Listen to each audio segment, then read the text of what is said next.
Hey, what's up guys? So in this video, I'm going to talk about params keyword in C Sharp.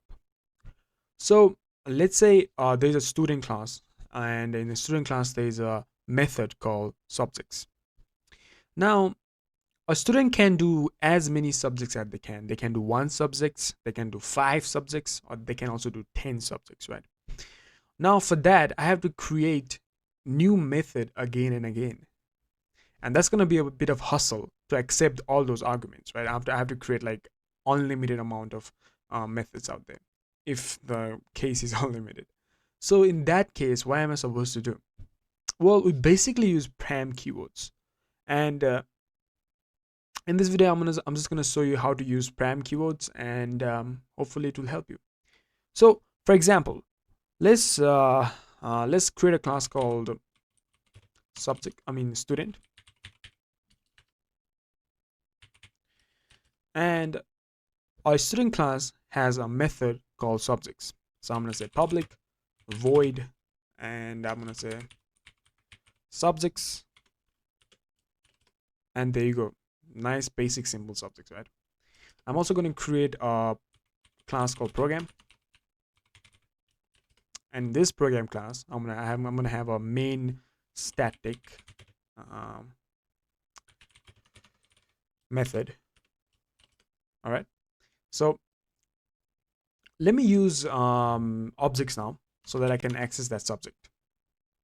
So I'm a student, and there you go.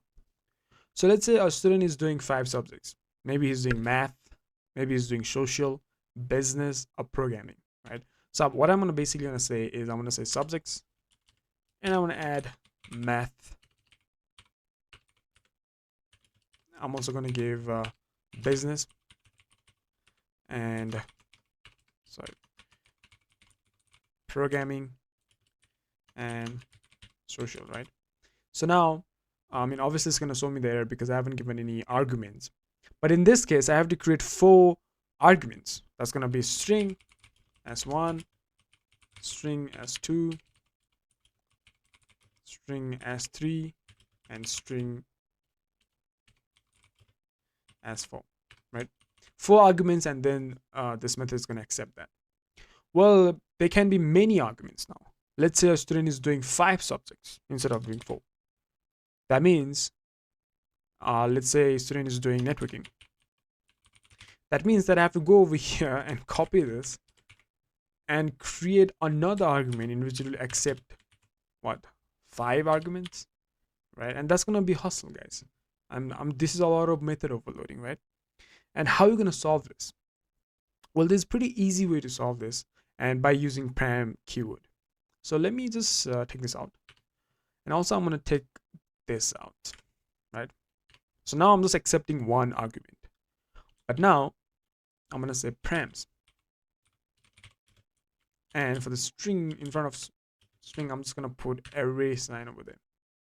As you can see, now it accepts our arguments. Now I can basically print this subjects out. I'm just gonna say for each, and each string item in s1, I want to print out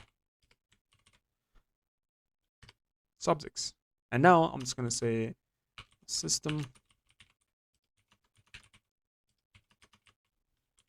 read line, and now if we run this, there you go: math, business, programming, social, and networking. So there's no any restriction. I can add as many as I want. I can add I don't know, the subjects cat. It's a computer application technology, and the limit on that. And there you go. As you can see, cat is also over there. So yeah, that's it about params keyword in C#. I hope you like this video. Please like, share, and subscribe. Thank you very much.